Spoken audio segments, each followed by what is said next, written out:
Fuel. I ain't gonna say it. Go ahead and say it. I'm blunt about it.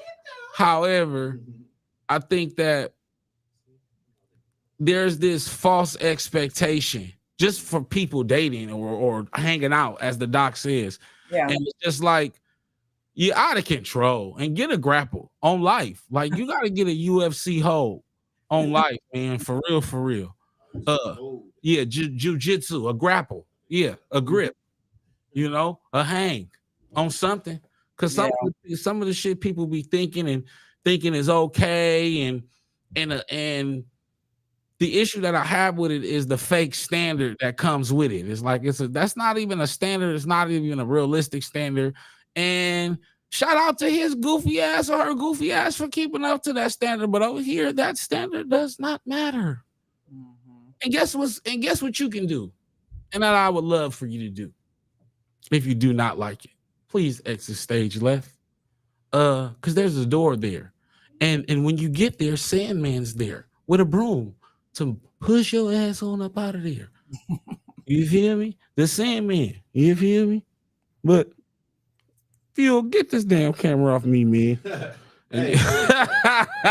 Talking. Look, it's Christmas and you already starting. It's Christmas. The day after Christmas. Day after Christmas.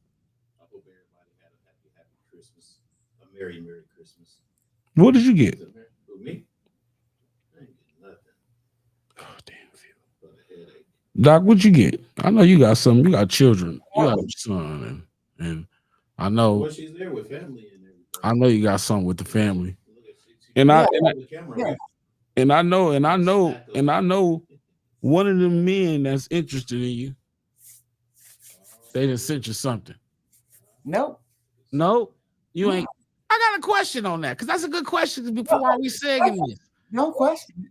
She said no question. No. My question is that are you in hanging out, right? And setting the standard that you have, Doc, are you accepting gifts? Are you open to men sending things, right? Sending you a Valentine's Day gift, sending you Christmas gifts, sending you something. Birthday is a little different because that's a little different, but that's just a question, because that's a good question.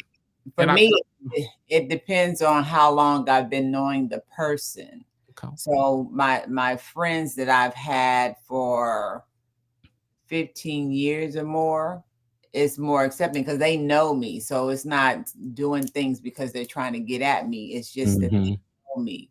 Mm-hmm. Newer people, it depends on what it's for. Now, if they, somebody says, hey, I just thought about you today. I want to send this to you. Go get your nails done, get your manicure, pedicure, little things, those little things that I like to do, then I'm okay with that. But any like major gifts, things like that, no, I'm not expecting and I'm not looking for that, because it comes with, there's something always a lot of times behind that. So my friends that know me, they will, send things, and we understand it's just a friendship. But anybody else that I don't have a lot of history with, and I may have just, I just know over the last, year or months, no, thank you. No, thank you on the gifting. I like that. And the reason why I asked that, we gotta get started, man. I know, yeah. Get your life together. You over there playing videos and we. I was hoping I was like just give like a 2 sentences. No, you wanted something. You wanted something messy. Well, let's get fired up. To get messy, I gave you some knowledge, because the doc gonna drop some jewels. Here we go. All our illusions will disapparate, and all the reasons start to fade.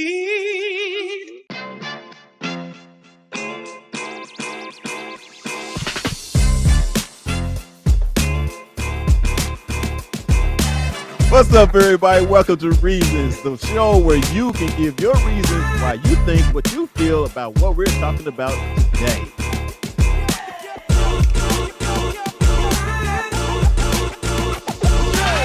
We should know this, man.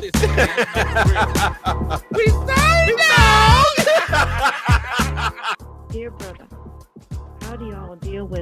erectile dysfunction when you're in a relationship? I wouldn't know how to do it unless I had it. And remember, if they're talking about you behind your back, they behind you for a reason. Peace. I love y'all.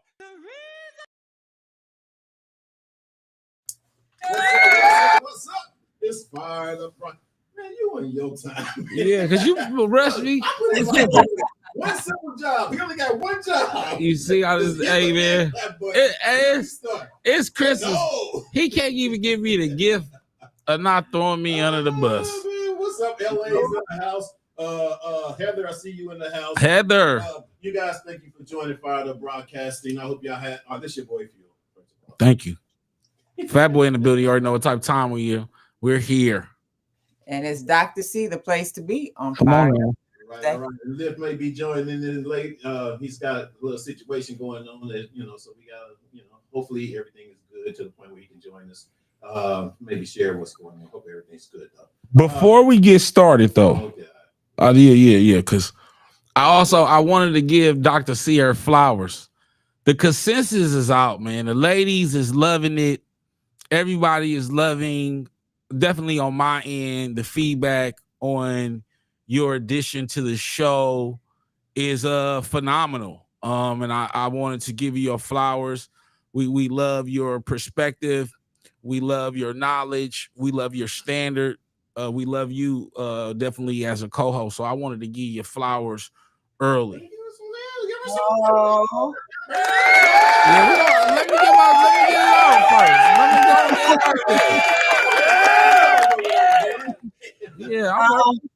It's this is the thing for me. I guess I'm always having conversation with my male friends that I've known for a long time, and I think you have to have relationships opposite of your girlfriends or your male friends so that you can get different perspectives and have a better idea of what life is. Because when you just with your friends all the time and they're always all women and all men, you all are talking about the same thing, but they don't have anything different to add. So they're not really adding value a lot of times to who you are as a person to even understand life challenges and how to get through that. This right here, I was doing something by myself with men, and it was called Real Talk. And then I have this other one called Dear Future, Can We Talk? And it's really about talking to men and getting their point of view as far as life and the things that they go through, the challenges that they're dealing with, because we as women, we only see them as, oh, he's a guy, he's a man, he should be able to do A, B, C, D, E, F, G. But you don't know the struggle of the man. You don't know what they're going through. You don't know their trials, their tribulations. You don't know their triggers. You don't understand how they were brought up. You've never had conversations with the mom, dad, siblings, or anyone that's close to them. So you don't really get a true perspective on a guy until he tells his story. But men have to be able to feel safe to give their story. They got to know that wherever they are, whoever they're sharing it with, that is something that it is safe at that moment in time, right then and there. And it's not something to be repeated. Sometimes people have diarrhea of the mouth and they go back repeating things, not understanding that at the time that it's being said, that it's an intimate time. It's only a time for that moment in that room and in that space. And it shouldn't go any further. It's just taking the gems for that. So I love this, to be able to be with you guys and have this dialogue and, conversations, and getting the women that are coming on, and even the men that get on and they, add their perspective or, have questions or just chime in, because the thing to do is we have to learn how to communicate effectively, even in disagreements. Yes. Got to be able to communicate effectively, even in disagreements. And in a disagreement doesn't mean I don't love you. We just ain't believing the same thing at the same time. So that's okay. But it doesn't change anything. And I think that's what I pray that this is doing, is that people are realizing that we're not going to always agree with everything. We all have different life experiences, but the fact we come together and we work at trying to make sure we're giving people something to actually use and prayerfully take nuggets from us that they can apply to their everyday life. So I'm what'd you say? You're watching the wrong show. No, for real. Hey, before we start though, I mean, I wanted to actually, man. You did that. Hey, we got Fat Boy doing the sound. So man, you see how he's just, it's just a day after Christmas. I don't have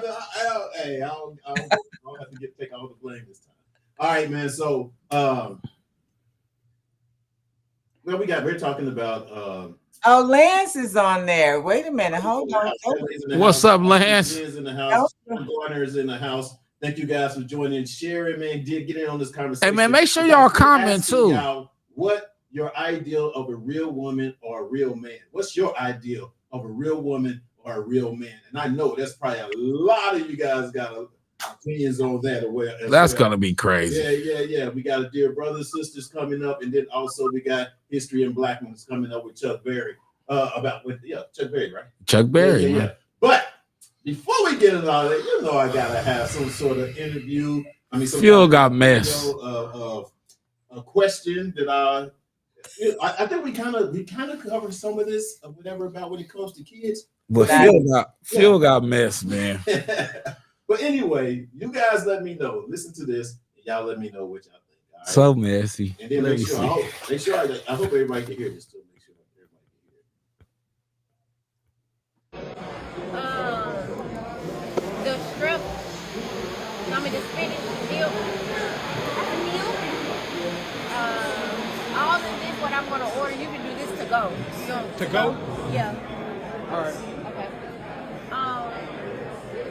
And then I'm going to get something for my 12-year-old because he eat like a man. So I get the... He do what? Sounds good.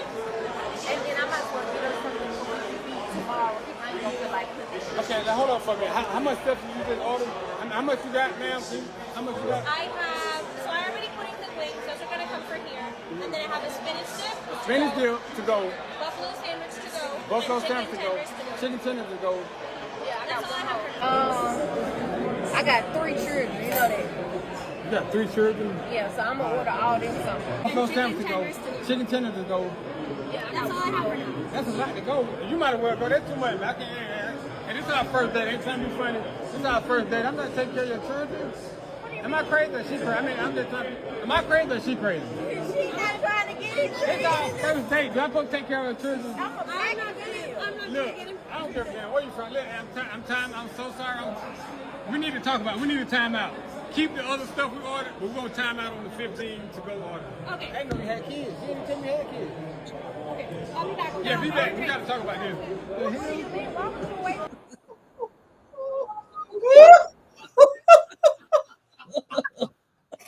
I'll be finding the videos, man. Hey, man, Phil be scraping the bottom of the internet for some of this stuff, man. Terrible. But you see my boy's face. You see, he's like, wait a minute, what's happening here? He said, what? He said, what she ordered? She said, because I'm not going to pay. He said, I'm not going to pay for your children. I mean, your children. This young lady's in Atlanta. I mean, I want to give a shout out to those that actually post these videos too, because I don't want to look like I'm just using their, topics, whatever. But it's interesting to talk about when I see these topics. And so basically, what it is she had 4 kids? 5. 3, 5, something. Her 12-year-old eat like a man. That's all I heard. Yeah.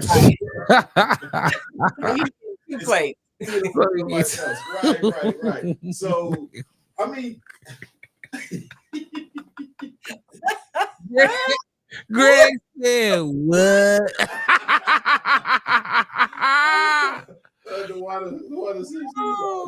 Dewada says she was out of line for that. You have your kids in order before you go on the date, period. Wow, that's right. But, hey, you gotta. Well, first of all, I mean, I'm just the nerve. Terrible. The nerve of someone to go on the first date or whatever, in order to go for your kids, like 5, like 3 or 4. When she ordered something to go for herself too. to have. She hadn't ordered the meal yet. Yeah, she didn't order her meal for the night. That's crazy. Kids or whatever, man. Who in a right mind would do something like that? Well, it's a lot of times you find these women or young girls that, you know, they think they're all that, and because a guy is showing that they have interest, their thing is, well, you know, if you're taking me out, then you need to, you know, pay for my kids too. Well, you don't pay for kids that are not sitting at the table.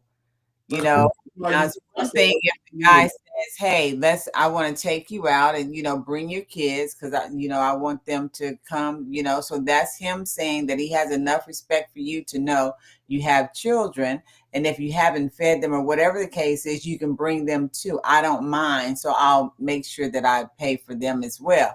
But if it's just you and him and it's your first date and you're getting to know one another, you don't spring it on him and say, "Hey, I need to get these orders to take home to my kids." You tell the hostess that, "Hey, I need to place an order myself and I will pay for it myself." Well, yeah, that part. And then whatever he's going to do in regards to you and him having a meal together, that's one thing. But anything outside of the realm of that is on her. She needs to take care of that. She should have said, "Hey, once we done, I'm going to place an order. I only need this when I get ready to go, and I'll pay for it myself." That's what she should have did. Right thing. I blame men. You blame Busters. You blame me. Well, he didn't do nothing wrong because he didn't know she. No, he did the right thing. Yeah, He realized what she was doing, and he stood up for himself. We need a timeout. I think that a lot of men, because like you said, if you see it, she was a good looking chick. You see him, he a regular kind of guy. Probably. Hold on, Ronnie. Why you look like that? Yeah, all right. She feels like she's a baddie, right? And he probably like a regular dude, or he trying to act like he want this kind of woman. And I think that a lot of men go out of their way to do things they normally wouldn't do for a woman they wouldn't deem worth. Yeah. He was stuck on. Hold on. And listen, let me finish my point. What I'm saying is the reason why I blame men is there's another man that in the same breath, because she had that perception of the gentleman that she was dating, because she's so used to other guys doing that, she thought that she could pull that same trick on him. But what she didn't understand is that just because he is whatever she perceives him as, that this ain't his first rodeo, and that he's not afraid of losing her because he understands that there are other women out here. But what happens is in dating, a lot of men don't have a lot of action like that. And that may be the baddest Dr. Cotton, but that may be the baddest woman men have ever been on a date with. You get what I'm saying? And I'm letting you know, he's going to buy all of those meals. Just a sucker. Another guy. He's going to buy all of those meals. 1, to prove he got it. 2, to prove he down for her. 3, make her think he's that kind of guy. 4, you get what I'm saying? So I blame men. But that's crazy. There's obviously for someone to be, and I would think someone to be bold enough to even first come out with that means there was a lot of suckers out there that did it before or whatever. You know what I'm saying? And he kind of like caught off guard with the BS or whatever the case would be. You know, all in all, she should have been the type of person to say, you know, "Hey, I got kids." You know, before y'all even went out, "I got kids." You know what I'm saying? He said he didn't even know nothing about your kids before you even went out the first date.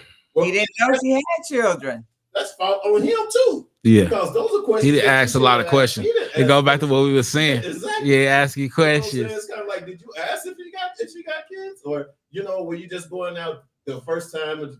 I don't know. Because even if you're talking on the phone, even if before you meet up, I'm asking, something about you. It goes back to what we were saying. Whatever the case may be. Yeah. So that was the bad part on his. That's a lot of people are waiting until the first date to put out a lot of these things and a lot of this information on the table. That's why I love what Dr. C says about hanging out. Because when you're hanging out, it's taking away a lot of the pressures of actual going on an actual date. And what that allows is it allows for conversation and allows for things like having 4 kids to come out. It allows you to figure that out, right? Because she's going to be talking about how she can't hang out tonight because she got to get to little man get her ready for school, or her little daughter get her ready to go off to bed, or whatever. So you will learn these things. Or even if that she expect a man to buy her kids food while you on a date. So this is why the hang out theory, I'm going with it, Dr. C, it has been adopted by the Green Pill Society. We are going to we hanging out, because I think that it is extremely important when dealing with I don't want to say women. We don't want to generalize. I want to say with dealing with people. That's what I'm dealing with people while dating who have this false expectation or this unrealistic expectation of what relationships or what dating pertains. And I think that eliminates a lot of the communications, misunderstanding, and misconceptions. Yeah, because the thing is this: first of all, her and the guy have had to have conversation before they even decided to go anywhere that he wanted to take her to go eat.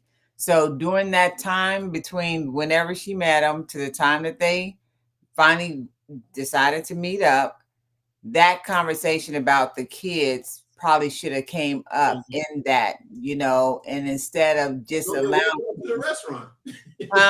Even on the drive to the restaurant, or even but it should have came up. But it's like this. I think sometimes when we I'm not big on looks. I'm not big on when people are always talking about how a person look or their body and all that, because one, that's fleeting. A lot of times, a lot of these women out here are having surgery, so a lot of stuff is not natural anymore. You're getting what they want you to see instead of what is really real. And then stuff has to do a lot of times with confidence. People got to pay attention to how people handle themselves. Like, it'll tell you a lot about who that person is, how they handle themselves, and what they do and don't do. And so when that look that he gave, I probably would have walked away right when she started ordering. I would have said, okay, I'll be right back, and went out the door. Yeah. She intentionally sitting there did that in front of him, like as if she's embarrassing him, or knowing that she's ordering it. So now that I have him here, he's not going to do anything. And this is how some guys get caught up, because they don't want to look like they can't take care of it or pay for it. But when you put somebody on the spot, and you don't let them know, or you don't act too. No. Don't put that on these young men. No. Men been hold on. Men have been doing this since the beginning of time. Yeah. Mary Magdalene was at the Last Supper. Listen to me now. Men have been doing this since the beginning of time. Yeah.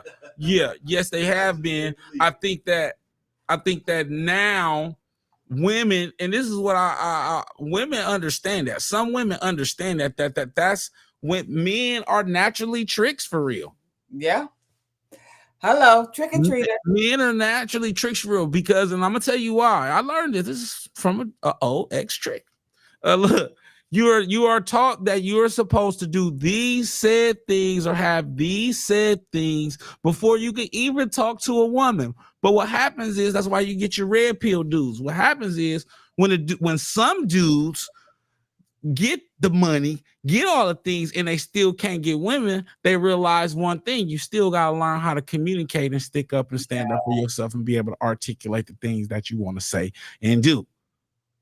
Yeah, but they're not taking the time to learn those things, to learn those communication skills and assets, then they're gonna always be suckers. But I don't know. I don't think there's many people out there these days that's going to be suckered like that.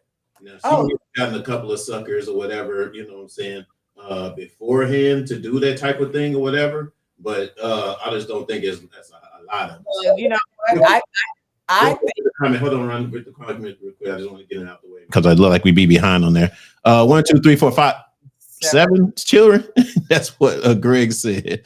O said she was probably ordering for her man also. Yeah, that big one, that 12-year-old that eats like a man. Yeah, that was probably her man. No, I agree. Got an inch and took a mile.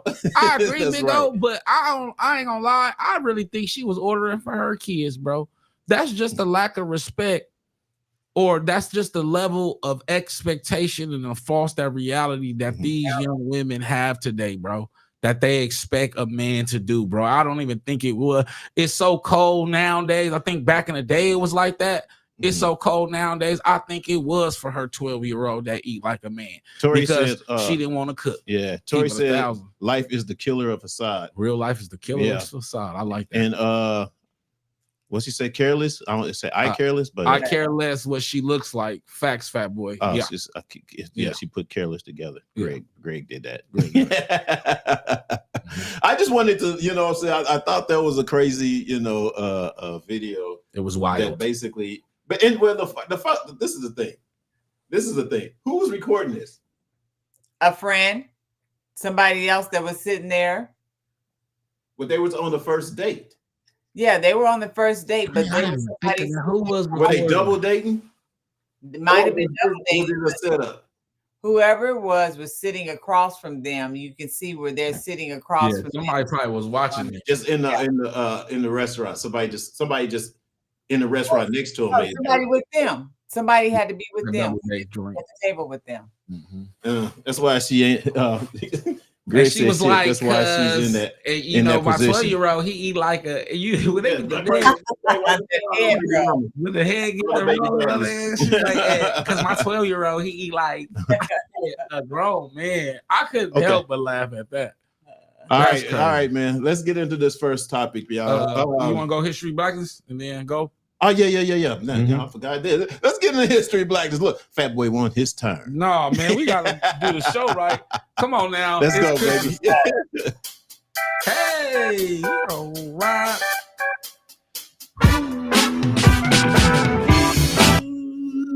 No, man. All right, y'all. Another segment of history and blackness. I got it. Today we have a legend, architect, Chuck Berry, which is the architect of rock and roll. Charles Edward Anderson Berry, born on October 18th, 1926 in St. Louis, Missouri, emerged as a pivotal figure in the development of rock and roll music.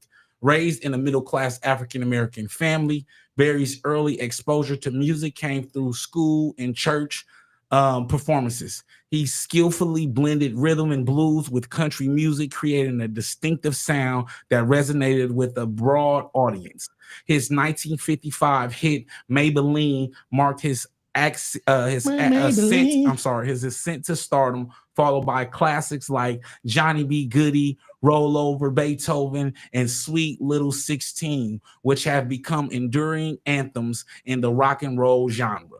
Berry's innovative guitar techniques and storytelling lyrics significantly influenced the music industry, inspiring artists worldwide and contributing to the cultural landscape of the United States. His accolades include induction into the Rock and Roll Hall of Fame in 1986, where he was cited for having laid the groundwork for not only rock and roll sound, but a rock and roll stance. Additionally, his song Johnny B. Goody was included on the Voyager Golden Record, symbolizing the golden impact of his music. Berry passed away on March 18, 2017, near Wentzville, Missouri, leaving behind a legacy that continues to shape the world of music. Wow. That's your boy Chuck Berry. That's what's up. All right, man. History and blackness, y'all. That's you know what? I forgot. You didn't even know he was from I Missouri. forgot he was from Missouri. Look at you. Yeah, I did. I did until I read it today. From Missouri. You know I what didn't even I'm know saying? he was from Missouri. That's what's up. You know what I mean? We got some good ones coming out of Missouri, boy. I love the history of blackness because you may know these figures, right? But you may not know where they're from. Or right, or you may know these figures, but you don't know that Chuck Berry started rock and roll, right? And I think that it just gives you a sense of purpose, right? And whatever you're doing, whatever genre, and that's why I do multiple genres in different facets and different professions, right? Because I think that it's important that a lot of our people know that whatever you're doing, we probably did it first. We probably pioneered it, and that there's a great chance that you can do the same thing. And I think that a big reason why a lot of these people are hidden from us is because we'll have a lot more Elon Musk, y'all, and you know a lot more Jeff Bezos. You know what I mean? Because we're pioneers in this thing as well. In anything, and from tech to space, from space to agriculture. From agriculture to business. Yeah, so, that's what's up. That's what's up. One thing with Chuck Berry too, that because of his music being so unique, and back during the time when he was doing it, they didn't want to give him the credit, so they used to take his songs and give it to him, like Elvis.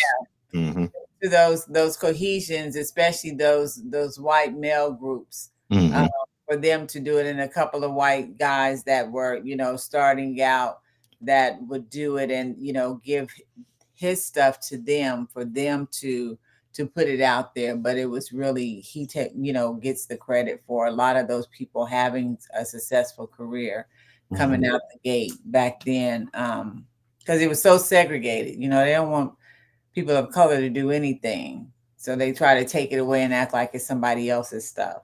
Exactly. And that's what they did. Your Lance says you're such a goodie.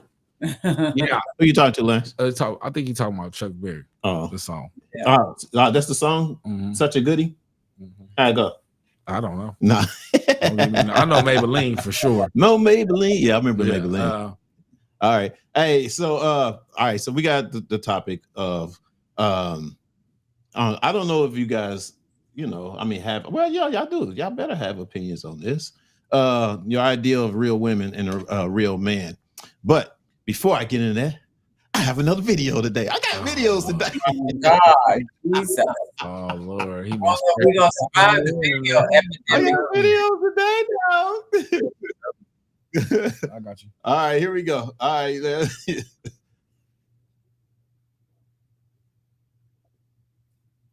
Relationship. I just need someone who is scared to lose me, respects my efforts, and is proud to have me. It's not about grand gestures or flawless moments. It's about the small things, the everyday reassurance that I'm valued and cherished. I need someone who sees my worth, someone who understands that love is built on mutual respect and appreciation, where both of us feel seen and secure.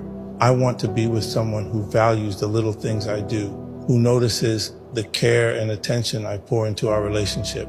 It's not about being perfect, but about being present, showing up for each other even when things aren't easy. I need a partner who stands by my side, who recognizes that love isn't just about romance, but also about being each other's safe haven, especially in times of uncertainty.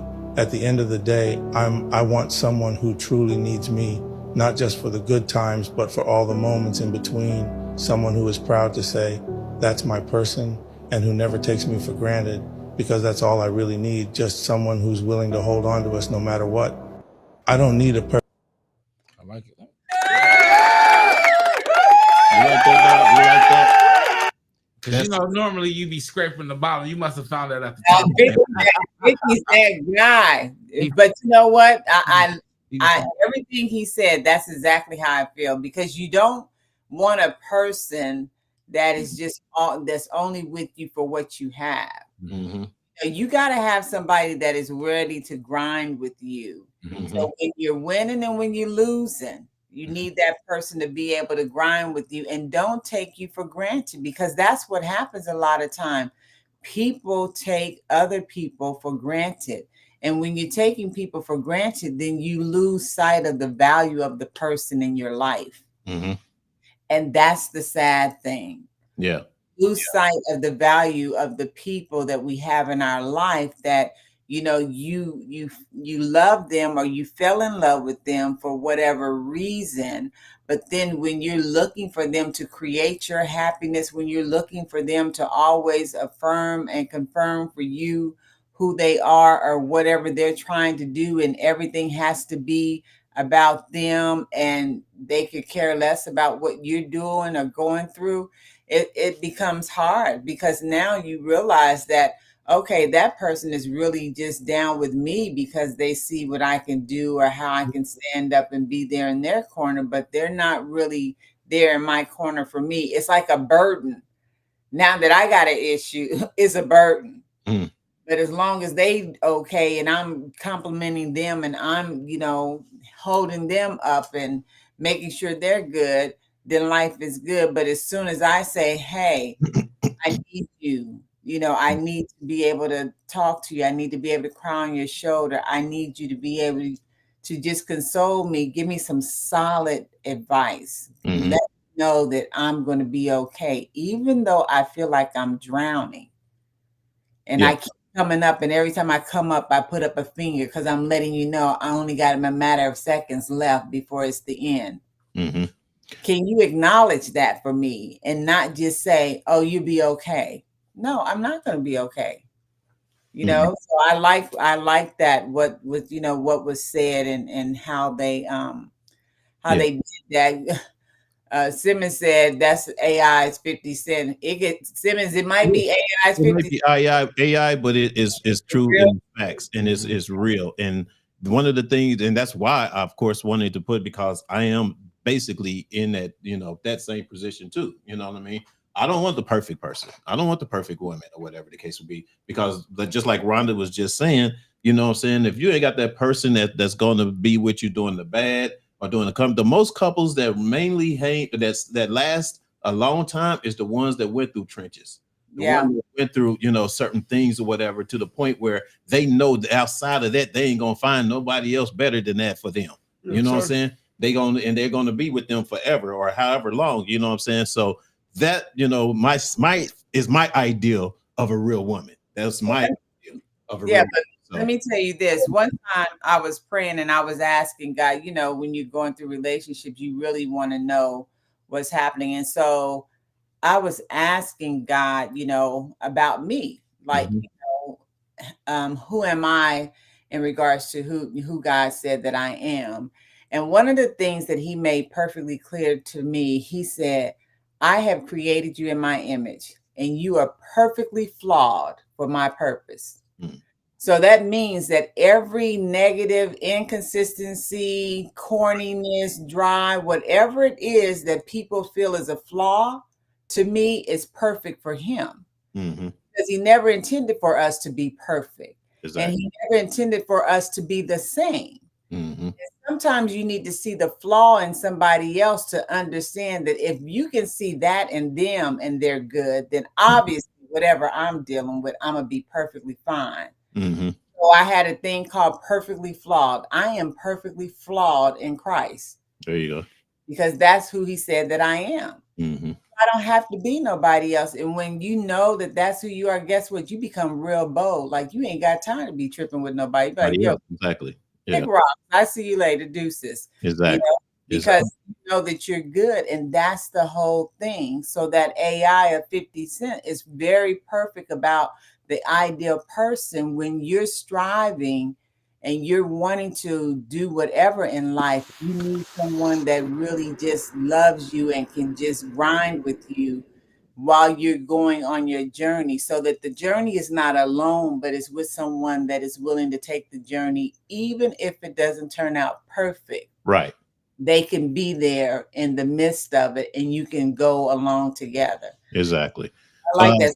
See that. So I, you know, I'm gonna let you go in a second, Fat Boy. I just want for anybody that's watching on Instagram, I want to make sure that you guys are hearing us, because I think I in the studio I have to have the mute button on, and I want to make sure that they can actually see it. Because if you go to SJ Fuel or SJ06, SJ Fuel 06 or whatever, and see that we're live on there, and actually let me know if you are not hearing me or us, you know what I mean? Because I want to make sure because that could have been one of the situations on there too. All right, go ahead, Fat Boy. What was you gonna say? I like the question. It's definitely it piques your interest. I think that one thing that we have to address, kind of what the doc was saying, is that I think let's kind of remove the the real woman, the real man thing. I think that becomes controversial. I think that the issue that we have to have is being real people. I think that in real human beings, and I think that what I think a real human being is kind of what the doc was saying, right? In the sense of that a real human being acknowledges that a person is going to be flawed. They acknowledge that their expectations of that person may not always be met. I think that a real human being is always going to understand that even though those expectations aren't met, that you're going to love and proceed anyhow. I was just, texting and talking with my cousin, and, she's working and she's on a relationship, and she's at a rough spot in a relationship. And the question that I have for her is, does she have the patience and the understanding to move forward? And I think that that's really what separates what we would call a real or a fake woman or man or human being, is understanding that there's going to require patience and understanding in a journey in any relationship, whether it's platonic or whether it's intimate. I think that we have to understand that and acknowledge that that is the issue. I think that in my sense, to answer the question, I think is a person that is just creating that space and understands that, right? That I may wake up not feeling it today, and that this mood isn't because of you, right? It's me, and I need you to allow me to navigate through that situation. But I also have learned that the key to understanding my idea of a real partner is understanding where and when my emotional capacity reaches this point, right? And understanding how to navigate through and from that situation. I think that because we could be looking for what we call real, or we could be looking for something that is false, because that what we think that we're ready for, we don't have the capabilities or the emotional capacity to handle or to endure. And I think that we have to be aware and focused on that as well. So I think that the question is great. However, I think that it's not about a real woman or a real man. I think it's just about being a real person and understanding that a relationship is going to be based on trials and tribulations. And do you have the understanding and patience to withstand all of the issues, challenges, and adversities that are likely to come up in a relationship? Would you, for you, what's a real woman though for you? Say, for instance, I'm still learning, Fuel, because of the relationships we've been through. Do you have like so to answer, I'm sorry to cut you off. To answer your question, one, I'm still learning. To double down on your question is, what I don't want is I don't want you not to have patience and understanding, right? I don't want you to see my flaws and use them as weaknesses.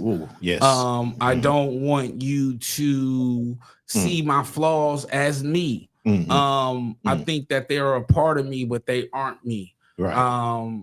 For me, I think what I've learned the most is that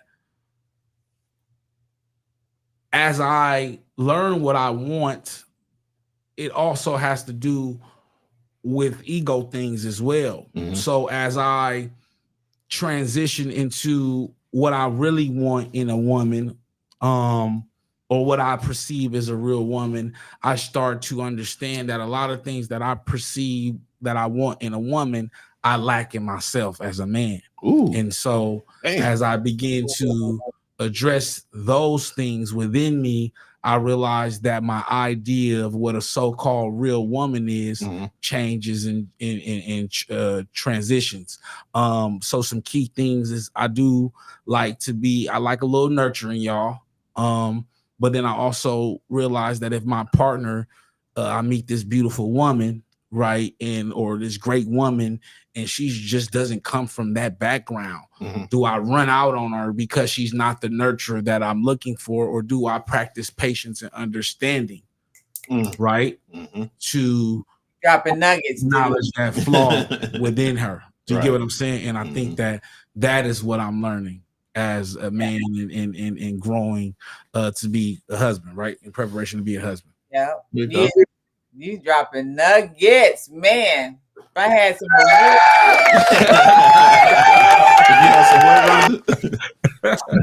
dude, you over there just that therapy working. That therapy working, boy.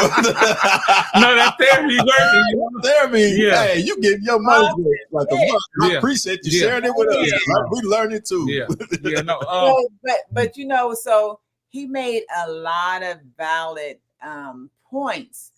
Because, you know, I want to, you know, go back to what Black said the last couple of shows. He said, if you're not a good single, you'll never be a good couple. Exactly. I agree. So how do I know how to be a good couple unless I'm healed in my singleness? And when you're healed and you're receiving healing in your singleness, you begin to understand who you are.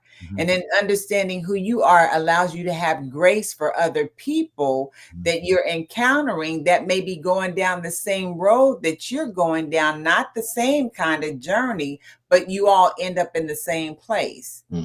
So you got to be willing to know that, okay, I'm not going to be perfect, but hey, do I like that person? Am I digging that person?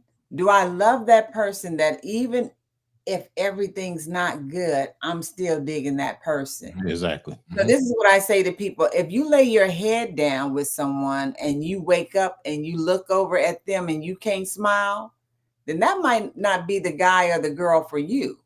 Because anytime you wake up, you want to wake up to a smile and knowing that you've laid down with the right person. I want to double down on that, Dr. C.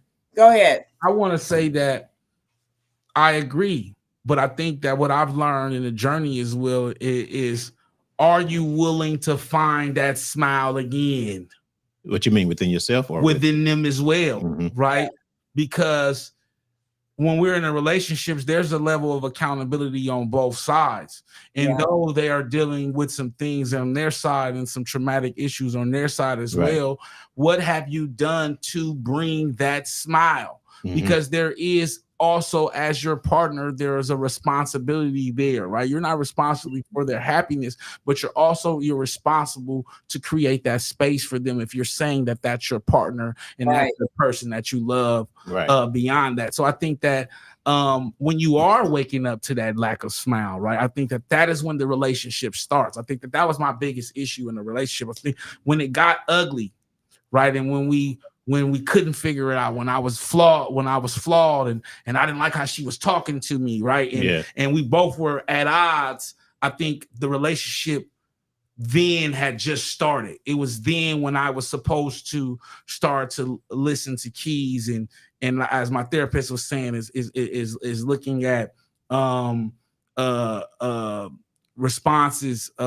I'm looking for the word, like nonverbal responses and nonverbal cues, and learning when to touch, you know what I mean, and learning these things instead of snapping off the hinge, recognizing her worry, right? Recognizing my shame and creating a space for it and creating a space where I felt okay to be shameful. Then the relationships changes, right? Because not only does it give her patience and understanding, but it strengthens our bond because now we become kindred. Right? But only with the fact that when you're going through something like that with opposite, in the relationship, if that other person is not that open and understanding from the things that you've learned, you know, you're going to constantly continue to butt heads because they haven't opened up her mind. She haven't opened up her mind enough to say, this is this man. This is what he's going through. I need to learn about me as well, what I go through, so we can actually work this out together. But if it's only one of you guys doing it, doing the work, and the other one's not doing the work, it's never going to come together. You know what I mean? So the things that, you know, and that's one thing that I love about you is because you did the work and you're still doing the work. Still doing the work. You know what I'm saying? And it's not saying it's a everlasting thing for yourself, just for you to grow as a human, period. You know what I'm saying? And that woman that sees that is going to recognize that and know where they need to be in your life or whatever to make a successful relationship. You know what I mean? So I get therapy from you guys because I'm learning exactly. No, you know, I agree. But I also learned that I hate to do this. I always do this, right? I also learned that a lot of that shit was kind of on me, bro. Because I hate when you do that too. I know you hate when I do that. It's not on you. And the reason why I say this is you're absolutely right in the sense of she is responsible for her own actions. But I am responsible for mine as well. Of course. And a lot of times I allowed her to manipulate my emotional capacity. Right. But you want to know the difference between that is. Hold on, listen to what I'm saying. The difference is between that. Hold on, listen to what I'm saying. So I am not taking blame away from her. I am just accepting full accountability. For yourself. For myself. Yeah. So as I face full accountability, so even the days when she was nitpicking, right? And when she was doing shit that I didn't like, those were the days where I was supposed to really be, well, why is this stinging? Right? Yes, she manipulated, but it's bothering me on another level. Why? Yeah, right? Those were the days that I was supposed to address it. So this is the beauty of it. The reason why I'm taking full accountability is the reason why I'm able to drop a jewel or two now, right? Because I have taken that accountability, and even though it was goofy, like my therapist said, even though I did face negative challenges, right? Even though she used things against me, right? It still was up to me. And that's why my therapist allowed me to go through it, right? She never said, leave her or you're doing this wrong. She allowed me to do what I had to do because you have to make the mistakes. You have to learn the life lessons, and then you have to use those to implement them, right? And so I'm not taking it in the sense of the accountability of relieving her of hers. Right. I'm just taking all of mine. Yeah. And I'm telling you, even when she was wrong, I did not make it right because I jumped in there. And now that I know, right? Now that I know when I'm out here hanging out and a woman say some stuff I don't like, I'm able to breathe now. Yeah. Right? No saying comment. This is you this understand how the tools that are given know. to you to get through those. And this is how I know, situations. Those same conversations and those same issues arrive in other conversations with other women. Right. But because of the situation with my ex, I've learned how to navigate through those because I've seen it before and I realized where I made the mistake. So instead of allowing something that upset me and me to show that is a teaching moment now. Now I can use that as a way for myself to say process those emotions because it's stung. While it got some abandonment, it hit some shit like that within my childhood. Cool, but boom, then I can address it. Say, hey, you know what? That kind of bothered me in this way, and due to that, it's not on you, right? It's not your responsibility, but I'm just making you aware of these things that I face. But guess what this does? Do you see their response? But guess this game. I'm about to give you a game. But guess what this does now? Instead of me flying off the handle, it now puts the ball in her court. Now she do what she would do normally. It's solely on her. Yeah. I did not give her an excuse to neglect my point. I did not over exaggerate. I met the problem with the same energy. Now, are you not getting given no expectation towards her for her response? No, as to who you are because and how you come. Because I've already processed it. Okay. So however she come back, however she talk, I'm cool with it. Yeah. Because I already gave her the floor. I told her how it affected me. And so now, once she responds negatively, now I know, do I want to move forward? Is this the woman I want to hang out with? Because I gave her, I did everything that not a man, but a person who has emotional intelligence does. Right. I recognized when I reached my emotional capacity, I took time to breathe, and then I articulated how I felt in my emotions, and then I took full accountability while acknowledging how you felt in the situation as well. Yeah. Right? Yeah. And you know, the thing about that is this, you have to, again, it's always being your true authentic self. You know, because when you can allow a person to take you somewhere that you normally don't go with your energy in regards to being negative, you're giving them power or control over you. And this is what we don't need to be doing. We're not giving nobody anything. The reality is, if you can't respect me and how I feel, and if I tell you, hey, you've offended me, I didn't like what you said, or you know, you need to redirect your energy, right, so that I don't go somewhere that you don't want to see, and you can't hear that, understand that, and respect that, then guess what? You might not be the person for me. Come on now. The reality is this: anyone that truly, truly cares for you, not love you, but cares for you genuinely as a human, is going to stop what they're doing to respect your wishes. They're not going to continue to do the same thing and bantering and doing all of that to you when you're explaining to them, hey, that's going to take me to the left. I'm trying to stay to the right. I'm not feeling good about that. So can we not do that? Or can you please stop that?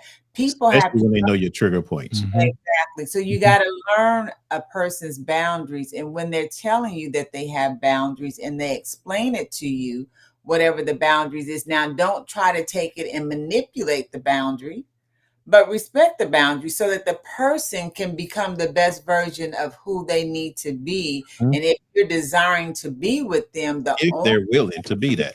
Yeah. I think that as you become, what I've learned is a lot of the stuff that I was shameful of was really my defense mechanism. Right. A lot of times, if you're transparent with a lot of the stuff that you're ashamed of, it's going to run away the parties that don't want to be around anyway. But I think that a lot of times, because we are afraid to be, as men, we're afraid to be transparent and vulnerable, that we miss the cues in the moments where we should be asking certain questions, or we should be looking for certain things. Right. But because we are focused on, of course, other things, we don't take the time to realize that these are the moments to give her all of me. And then if she doesn't accept me, then she doesn't like me. Yeah. Period. Right. And, you know, and this is what I like to stop using certain words like shame and all of that. It's life experiences. Yeah. We need to be shamed about our life experience. Everything is not great. Everything is not gravy. Everything is not peaches and cream and roses. It's not what it's not. So the fact is, whatever my life experiences are, that's my life experience. Now, being transparent means what? It cuts down any and everything that somebody else will try to say behind your back, try to tell your story. Yes, ma'am. So if you're telling your own story, guess what? You ain't got to worry about somebody else coming behind you, because they know that if somebody comes, you've already told it. And if somebody comes to tell something different than what you told, then they're going to be looked at as they're crazy, because they'll be like, no. We've already had this conversation. I already know this about this person. So you can't tell me anything different. You know, it's one thing that when you're true to yourself, guess what? People know you. And when people know you and they know that you are a person of integrity and that you are honorable and you have humility and you stand on your word and you're not trying to get people to just to influence people in a negative way. If you say what you're going to say and you're consistent then people know if somebody comes behind and try to, replicate or repeat what you say and it doesn't match up, they'd be like, that ain't how she talks, or that's not how he talks. Mhm. That's not the way that's not their words. So people will know the difference between who you are and who somebody is trying to represent you as. Come on now. And that's the stuff that you have to be good with you. So I don't use shame, because there's no shame. Again, God told me I'm perfectly flawed. I'm good with my flaws. Every last one of them have helped me out. I wouldn't be where I am if I hadn't had one. Mm-hmm. So the reality for me is anything that I've gone through, there was a purpose behind it. And normally the purpose is not for me, it's for somebody else. I just have to be the one to experience in order to tell somebody, because you can't tell a third party and make it your party when you ain't been through it. And that's what we have to look at. A lot of people wants to tell stories that don't belong to them. Yeah. You talking about your best girlfriend's story. That ain't even a story. Yeah. No, for but real. you trying to tell her story, and that's not your story. Sure. Exactly. So when people looking at you and you trying to figure out why they're not looking at you the way they're looking at her, because you over here lying. That's maybe why. Exactly. So you got to be okay with you. If we are always hiding under a rock because we don't want to be seen or we don't want people to know the truth, you'll never be everything that you desire to be, because you're not willing to just stand and be willing to, hey, if I got to take a blow, I'm taking a blow. It's only for a moment. Mm-hmm. After that's over with, it's over with. I done moved on to the next thing. I done done forgot what the blow was about, because I done moved on. Mm-hmm. So you can't let things hinder you, because when we stay stuck in one place, it's a hindrance. You are hindering yourself from moving forward, because now you done start sinking in quicksand that you didn't realize was underneath your feet. But as long as you know you good, you gonna keep moving. It's like walking on water. Peter didn't know he could walk on water till Jesus was out there. He said, come, and he went. And then the next thing you know, when he started thinking about it, he started sinking. Why? Because his focus got off of what he should have been focusing on. And he started thinking about his fear, his insecurity. How is this happening to me? All of these things came up. So his focus on what he should have been is that, I'm walking on water. Mm-hmm. Michelle said, singing all I need for you is understanding. Right. Communicate. Dewana said, sure did. Sure did. And then true facts, patience, and understanding.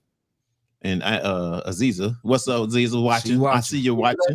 Yeah. Hey, we got a lot of people too, actually, on Facebook too. Shalonda Pierce, I see you out there. If you want to join in, I got now where you can actually join in on the conversation. You know what I'm saying? So if I send you an invite, don't be scared. Don't be scared. I see my boy Sargis, from the job place, anyway, that's a whole nother thing. But he's watching my boys in the house.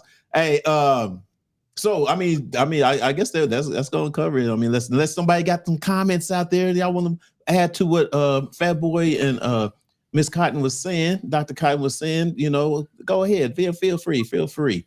Other than that, then we got dear brothers and sister question. Are you guys ready? Yeah, we're doing good today. I know we're moving on. I'm late coming in, was working. Okay. Thank you for tapping in. Thanks for the excuse. No, for real, we appreciate it. But we definitely know we pop up on your screen now. Yeah. Come on now. All you got to do is click it. And you could have got right back to work. You could have got right back to work. That's right. Y'all don't throw my girl under the bus. That's Dr. C girl right there. No. It's all good. All right, man. Yeah, man. I just want to tell y'all, stop. Go home, grow up. That shit on both sides, for men and women. We have to. Did that still got to do with what Real Ideal? Yeah. I think we have to eliminate just our misconception and all of the toxic information that our peers in society have taught us. Man, I think that we have to. I tell my buddies all the time, if you calling me with how to be a player, that's different. I'm gonna give you the game, and it's a whole lot of talking, forget her, this, that. But brother, don't call me about being no man and being in a relationship, because she right, and you need to grow up. And you need to let that woman grow you, and you need to let that woman guide you, and you need to be receptive and throw your ego in the trash. That shit don't work but amongst us as men. And I think on both sides. And I think that we need to start to tell each other that, like in real relationships, that shit don't work. Right. As a woman, your husband, you gonna cook for your husband. You're going to make sure he's safe. You're gonna make sure he good. He ain't gonna even know where to find his socks or drawers at. Well, the main thing is, and I'm saying that to say is when you in it and you doing the right way, you're gonna be looking at people like you sound dumb as hell because he makes sure I'm good. I ain't got a car wash in 3 years, or you know what I'm saying. And it's a team. Yeah, I pack his lunch, but shit, I ain't got an oil change and. Shit, we've been married 10 years. I don't know. You know what I mean? I don't even know. But it's just learning. What things will, and I think that we just got to kind of start to eliminate a real man or woman. I mean, it's really learning who your partner is. I agree. Learning who it is. You know, to know the things that they like, know the things that are actually going to put a smile on their face. You know what I'm saying? So just like the young lady was saying in the video or whatever, if she's going to cook for him, if she's going to do this or she's going to do that or whatever, it's because she learned about this person and know that's what he like. And then vice versa. You know what I'm saying? It's kind of like, you know what I'm saying? If she's tired or whatever the case would be, I'm going to have something here for her. So she can have, you know what I'm saying? So she can have her relaxation. She can have her time together or whatever and get herself, you know, together as well. You know what I mean? So it's a give and take, period. When it comes to a relationship, it's a give and take. So in order for me, for a real woman or whatever, is just basically have to be someone that's a give and take. You know what I mean? Though knowing what my flaws is, knowing how to turn those flaws into, you know, greatness or better, you know what I'm saying? That type of thing or whatever, to where I probably wouldn't have recognized. You know what I'm saying? There's certain things about me that somebody probably come and be like, well, damn, I'm gonna listen to her because she's watching. But I think that you, as men, though, and this is something I learned, right? You have to be in a space mentally for that shit. Yeah, you do. You have to be open enough to men, or on both sides, but especially men, because we've been taught so much foolishness. I think as a man, because a grown woman, I told my boy this, Marlon, I said, your woman is going to see all the flaws, and she's going to point them out. And it's up to you as a man to rid the ego, because as she's pointing them out, you're going to be upset. We're not cooking for no husband. The thing is, just joking. They're your friends. These are tripping. We not cooking for husbands. But I think you have to. This is the reality is this: as men and women, you know, once you've made up in your mind that you are prepared, like you have been prepared to be in a serious relationship with someone and you're moving toward marriage, when you're doing that, you start bonding and together in ways that you could never imagine. And I'm sure you guys and other people that are watching and listening have been in situations where you're with someone and you're actually committed in the relationship. That day, you may want a certain meal, and the next thing you know, when you get home, or they make a call and say, hey, I'm going to pick this up. What do you think? And it's exactly what you wanted. Or you may want to go do something and that person says, hey, I want to go do this. Can we go do this together? And you like, yeah, because that's what I wanted to do anyway. So when you start gelling with someone and you that in tune with another person, then you realize that you're moving forward. The problem comes when you're with someone and that person is about themselves and they just dragging you along because you make it look good. No. If I'm going to be in something and I got to go through something, I need to know that that person's my ride or die, like they want me to be their ride or die. No, and we can have as much as we want, or we can have as little as we want, and we will still be happy. You know, I watch I've done a lot of stuff with homeless people, and especially those that are together in a relationship. And I sit back and I say, man, tighter than tight. I've seen it. Yes. You better not say nothing about one or the other because you get your head Yeah, combed. exactly. But they're tighter than tight. And the reason why is because some of them, not as them.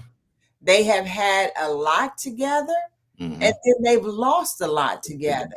And wherever they're at in their life at that moment, it doesn't matter because they're together and they're working through it. It may not feel good. It might not be comfortable, but they're together and they're like, hey, we're going to get through this. However that happened, we're going to get through this. And I think sometimes we lose sight of what normalcy is. Just think, when you're born and you come in the world without anything on your body. Nothing.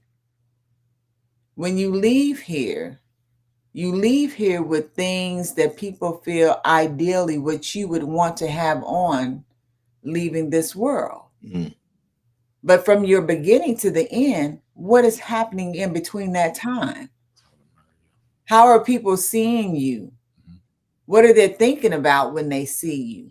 Are they feeling good about you when they see you? Are they like, you know what? Let me go the other direction because I ain't feeling this dude. I ain't feeling that girl. You know, I don't want to have nothing to do with them. So what is happening between your beginning and your end? Who are you spending your time with? Because again, who you are, the real you has to show up every day. You can't bring a representative one day and you trying to show up the next day. Because they're going to be confused. Jekyll and Hyde just walked in the building. I don't know if you today or you Jekyll tomorrow. You got to be you all the time. And the thing is this, a real man and a real woman, you just be you. You can tell when a person is being authentically themselves because you ain't got to tell them nothing. You ain't got to be worried about nothing. They just going to do what they do because it's the core of who they are. Sometimes the problem is a lot of people don't get the core of a person. And the other part is too, that a person don't know the core of who they are because they've never seen it in their life. So we got people walking around trying to figure out, who do I come from? You know, what is my background? What is my history? What is my culture? How do I take that and use it for my benefit so that I can add value to somebody else who's adding value to me? So there's a lot of things we got to understand when you're talking about relationships. And a lot of that is the core of who you are, but by staying true to who you are. And don't show up. Don't bring your representative. Leave them at home.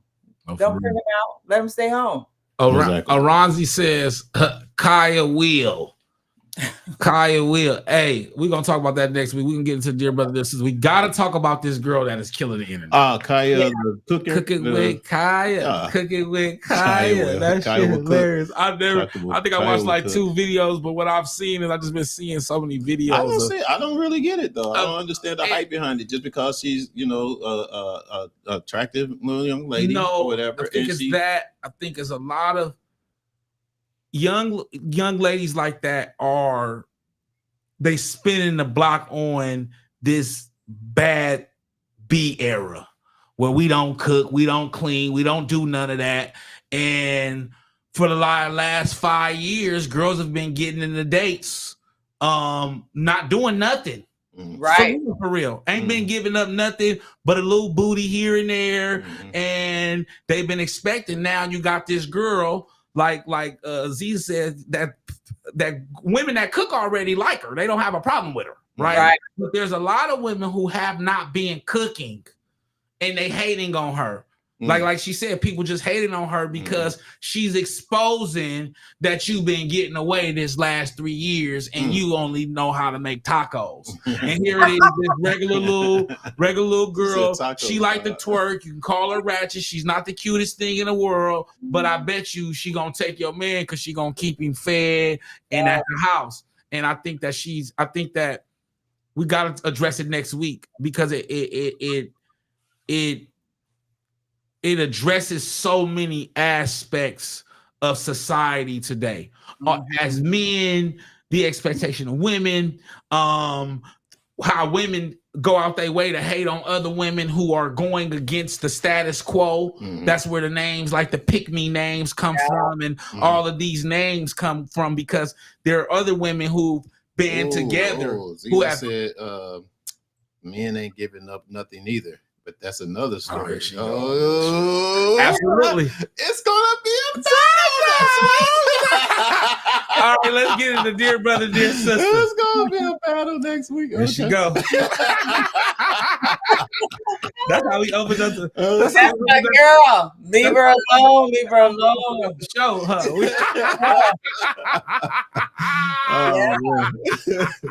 All right, dear brothers and sisters.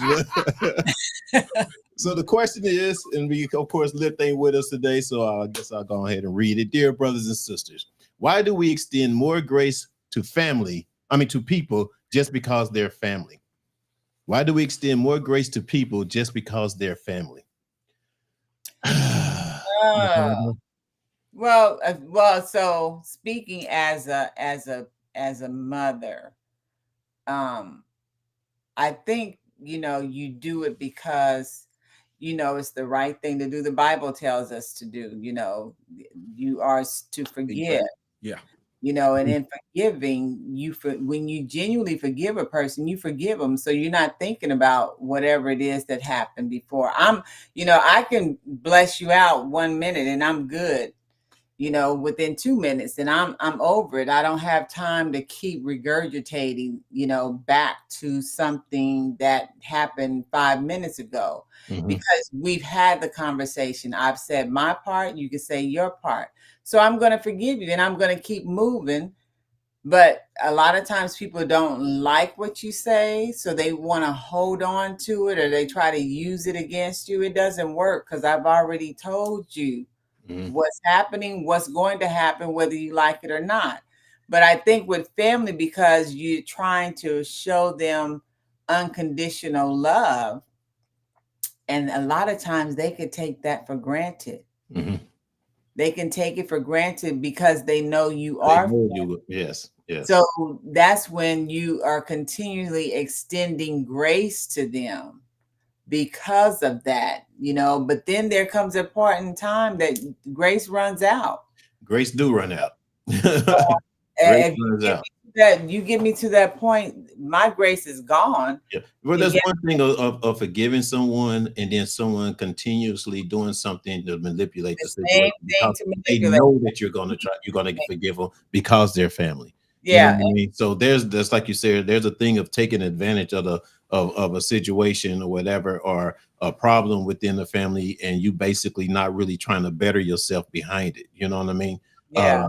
So, yes, we do, give grace to people in our families more than anything. It's because they are family. You know what I'm saying? You should be loving your family more than you love anyone outside of the family. But I've had situations, though, where I've probably given grace to someone more outside of my family than I did in my family, because I felt like the person in my family should not have done a certain thing to wrong me. You know what I mean? Because of your family. But it happens, of course, it happens or whatever. But I've had people that's outside of my family that seems more closer to me that I've given grace to or whatever, because I consider them as family. Yeah. So this is the thing. Going through the same thing, family take you for granted, and they think because you're family, they would try to use, when you don't love me, you supposed to love me, and you're supposed to this, and but Joker, when I tell you don't do something, or I tell you that this is who I am and nothing's going to change that, but you consistently keep being disrespectful, you consistently stop not listening, you consistently keep acting a Yahoo. If you're going to be consistent on that level, right, I need to be very consistent on what I'm going to stand on. My boundaries are my boundaries. I don't care who you are. My boundaries are my boundaries. And I don't care if Jesus come back and tell me to do so. That would probably be a no, Lord, because I don't have time for people that don't respect my boundaries. So now grace is running out. It has ran out. But because I love you, my love doesn't change for you. I just ain't got time for none of that other stuff you got going on. Mhm. So I'm good at walking away. And that's what people don't understand. When you do all that you can and everything that you're supposed to care for people, and they keep doing wrong, there's nothing else you can do. Yeah. Because they're taking you for granted, and they think and there's a difference. It's like taking it, one's taking you for granted as opposed to one is actually, understanding or going a whole different route or whatever because of whatever the situation has been. You know what I'm saying? Just a whole. Miss Berry says, because we love them and are trauma bound to them. We can love them, but I ain't trauma bound to nobody. Yeah. I don't do drama. I think that that's a great point, though. I think that she says, but finding boundaries with family is a great thing, even though I feel bad about doing it. I think that's the key to anything in any relationship is just setting healthy boundaries. Mm-hmm. But I think that for me, it's always just kind of like being family. My grandmother and them raised us like that, right? To always have an extra level of grace and understanding and patience for your family, just because it's your family and nobody else will. Aziza also said that in every family there are takers and there are givers, and I think that that's a great point.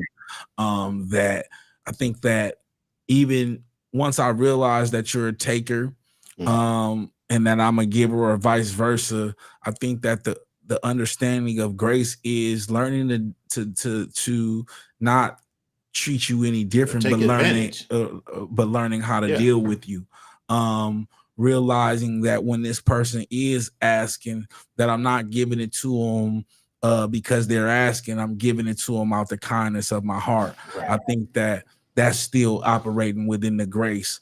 I'm learning to handle myself, to be graceful with everyone, but then also set boundaries within doing so. I think that a lot of times if we do grace without boundaries, we can get taken advantage of. Exactly. But if we take grace without, or we have boundaries without grace, then we can also become narcissistic, right? Thinking and be about ourselves. And so I think that there's a fine line that we have to play in between grace, especially with family, because it is blood. But I think that we do recognize those individuals. But like I was telling Fuel, as I've been in my Bible, when Jesus talking to the disciples, he was checking them, like, basically, who is you, in the sense of to say who can and who can we be graceful to, or who can go to heaven or who can't. Like, is as long as that's not your job, right? That's God's job. That's between them and God. And so as long as I'm doing my service on this side and I'm holding up to my side of the bargain and I'm operating with grace, if you don't reciprocate the grace on your end, I cannot then take away my grace, right? Because then I become you. Yeah. We have to find a fine line between understanding how to offer grace and also to set the boundary on grace, because you can become narcissistic and you also can get taken advantage of. And so I've been on both sides of both. And so Aziza said, you know who to help and who not to help. If the help is never reciprocated, then I back away. Mm-hmm. Yeah. So it's a lot. Yeah, there's a thing of basically of someone doing something and taking advantage of. People take advantage of. Yeah, I mean, but like you were saying, and even I think even with our conversations that we had like after the show last week or whatever, it's just so you know, for one, it ain't like I didn't understand, because we talked. Oh no. I understood. No. I understood exactly, because I was on some don't let this happen, don't do that or whatever. But if it gave peace for you, within you, how to handle a certain thing a certain way, then that's what counts the most. You know what I mean? And I respect that and I love that about you. So you know what I mean? That. So that part. Oh shit. I get a hand clap. No, but yeah, I think as people, because even Dr. C said it as well. I think just as people, we have to understand that grace is not subjective. No. Right? It's consistent and persistent. And so no matter how people lack reciprocation in their grace or lack reciprocation in the things that they do for you does not dictate the way that you dish out your grace. Exactly. Right? I think that a lot of times, kind of to go to Aziz's point, a lot of times when I'm giving, I'm not expecting any reciprocation, right? Because I'm just operating out of for me, exactly. Right? It helps me.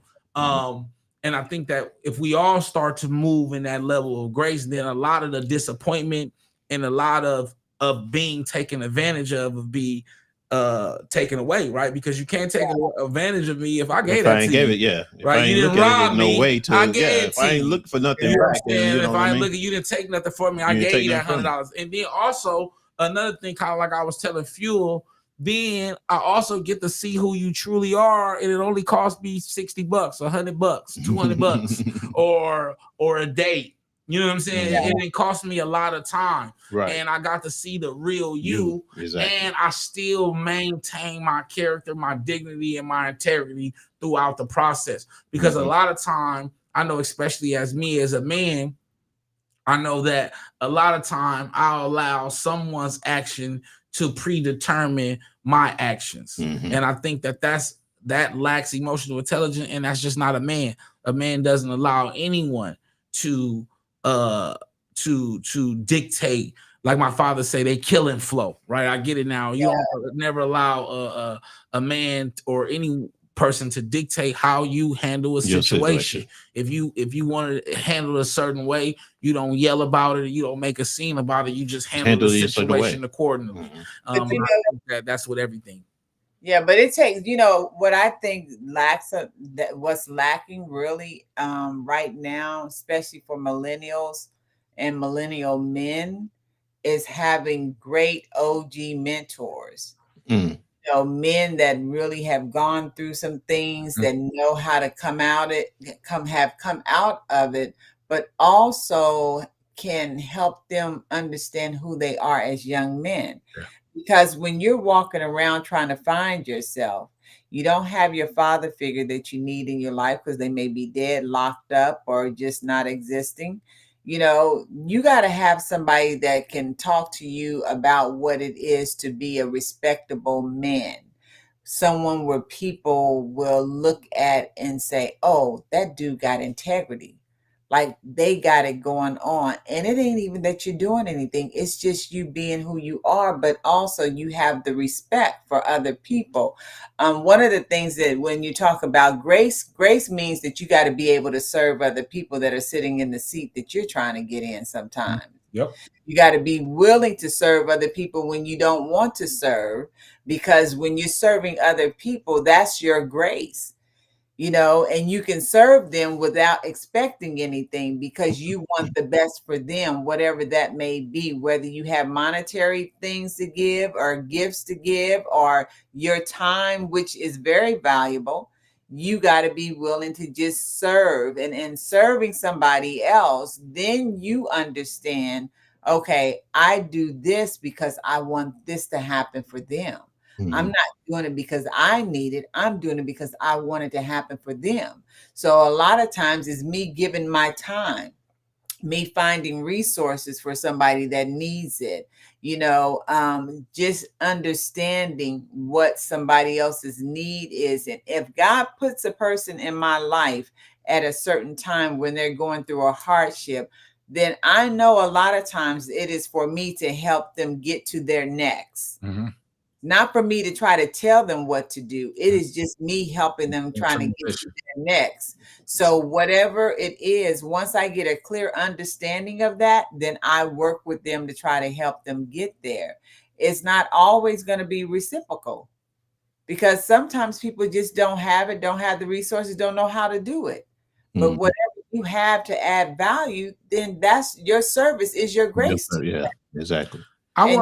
Get it. Now we almost out of time. Yeah, I want to. Before we leave, I want to touch on this last comment that we can go. The one that Big O, because that's a big one, kind of hints to the point I was making. He was saying the ones closer to you will hurt you the most. I think. I think because of that. I think because they're closer to you, that the issue is because you have so much emotion and attachment to it. And so you have a level of expectation there. I think it goes back to where I was saying when I'm using my grace for my own expectation, it does not matter what that person closest to me does, because even though I felt betrayed, I did everything that I did because it was me. Right? I think that because those people are so close to us, we expect them not to do us that way instead of allowing people and seeing people for face value.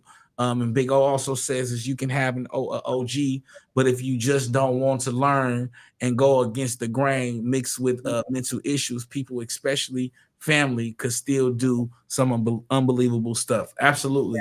Yeah, absolutely. Going to like trying to have an OG as your mentor. These younger generations right now don't look up to OGs unless they making money. Yeah, a lot of them don't look at because money has been the emphasis of anything and everything, you know, in the world now when it comes to young, you know, entrepreneurs or young, you know, TikTok influencers and all that type of stuff, to the point where they're leaning and looking more towards that because these people are making money doing it. You know what I'm saying? And so they listen to those things that basically have no clue of what real life is because of that. You know what I mean? So to answer your question, that's basically one of the things that are happening right now, is that a lot of younger generations looks at TikTok, looks up to those or whatever before they would look up to uncle, whatever, that basically still working at the high school janitor or something. You know what I mean? You know, but the thing about the influencers really came on when, you know, COVID happened to hit, because people couldn't work. Right. So here it gave, you know, these young people who would normally be in school opportunity and time to figure out how to do things or get on social media like they never had been before, and start coming up with ideas and doing things that was now making them money. You know, there are some young people that do desire to have mentorship and be around people that have wisdom and knowledge. You know, I have my nephews, my niece's husbands, you know, my dad, he was here last weekend, and they were around, and they love to talk to my dad. A couple of them enjoy having conversation with my dad because they're talking about a lot of things. You know, it's not just about money. My dad is talking about real life. You know, they're married. Yeah, it's good. I mean, some families is like that, but when you have kids that didn't grow up with their dads, with family like that or whatever, you know what I'm saying, with a broken home or anything, you know what I'm saying, don't know who to go towards for an OG or whatever the case may be, they end up still going to social media. You know what I mean? So that's what I'm saying. It's kind of like, yes, but you're 100% correct. We need more OGs to be mentors and everything. A big issue with the OG thing. You guys, we over time. You just gotta be. They gotta be relatable though. I think that a lot of times the older people kind of don't know how to use their younger selves to connect with the younger person, and that's why you see certain preachers. That's why you see certain preachers that try to, you know, do young things or say young things or whatever, use young language in order to, you know, draw them in or whatever to get, you know, their attention and stuff like that. So yeah, I mean, so you guys both are right about that. That's it, huh? That's gonna do it, man. I gotta give our shout outs to everybody, because I be seeing people, man, and like I said, I hope people on Instagram can hear us or whatever. It looks like that, you know, I'd be having it on mute or whatever, but they can hopefully they can still hear me. I don't know. Next time I have you go in there and see. I don't know. We got to check on that.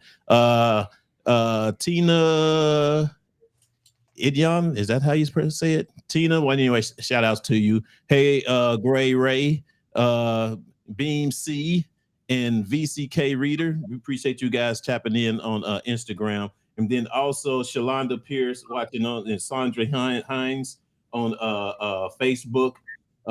Who did I say? Sargis, Stephen Booker, Michelle, Greg, all you guys, Judy Johnson. I appreciate you guys joining in. Sean Gardner, I appreciate you guys watching today. I always gotta give a shout out. Even if you didn't say anything, you know what I mean? I can tell y'all listening and y'all gonna get something from this, period. All right. So that's all I got for today, man. I got something out there. Everybody give a little I'm sorry, I don't mean little. You see how you try to do it? See, I caught that. Y'all didn't even catch that. We caught after you guys give y'all goodbye. Oh, we caught it. Whatever, Ronnie. You didn't either. You caught it. Dr. C, we caught it. Oh, Whatever, we caught man. it. All right, man. What you got, fat boy? Oh, man, I want to tell y'all, thank y'all, man. I appreciate every last one of y'all joining in, tapping in, tuning in with us. Dear brothers, dear sisters, man, if you make sure you send us a video or audio no longer than a minute to firedupbroadcasting@gmail.com. That's firedupbroadcasting@gmail.com. That's dear brother, dear sister, man. We will love to hear from y'all, man. And we're gonna put y'all up on here. So tap in. Like I said, I love you, Dr. C. You know, few, I love y'all, man. Merry Christmas, happy holidays, and Happy New Year to y'all, because we won't see y'all until next year. Yeah, we won't see y'all till next year. So let's go out this year with a bang, and let's come into the next year, all right, and go crazy. But you got Dr. Cotton. Look, it's always good. It's always good. Thank you for the viewers. Look, like, subscribe. Make sure you share with your family, your friends, and even your enemies. Come on now. All need to know. And then also, you know, we're leaving out this year, and one thing is to be grateful. Grateful we made it through. You know, we're ending the year, and then to come into next year, when we come back, we'll be in 2025. So we're starting a new year, new attitude, new opportunities, new things in our lives. And then the show is just going to be something new, something different, where we have the viewers participating, not just us, but you all too. So we are looking forward to doing something different, something new, something special. And then, you know, as always, be good to yourself, stay true to yourself, love yourself, take care of yourself, and I will see you in 2025. Come on. Hey. So you guys this is the last show of the year. I have to go out with this. I don't care if we get flagged for one show, but don't mess up our good show. No. Listen, what you doing? Yes, I do, and I got to do it because God tells me I need to do it.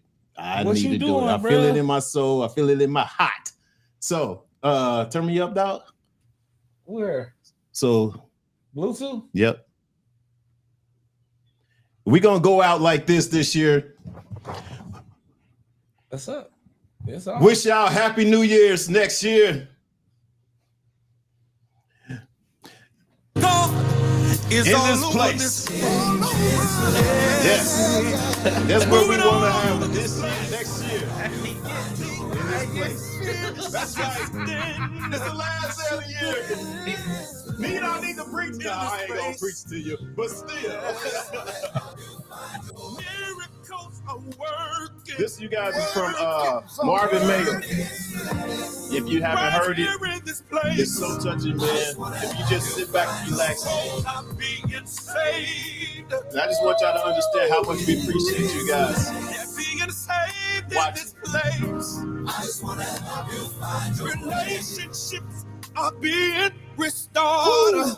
So come on and go with me. Come on and go. That's right. Next year, you guys. It's on. That's it. It is. In this place. That's right. Now, if we get flagged and taken off for the rest of the... No, I'm just kidding. There you go. I'm just kidding. That's what's up.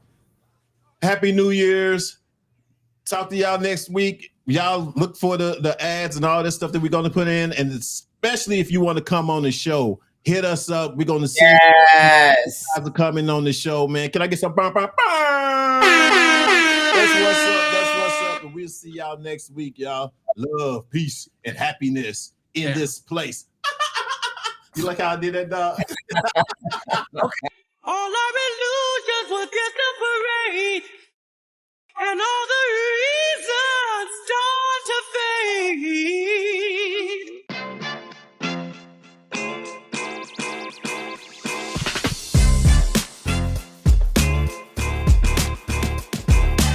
What's up, everybody? Welcome to Reasons, the show where you can give your reasons why you think what you feel about what we're talking about today.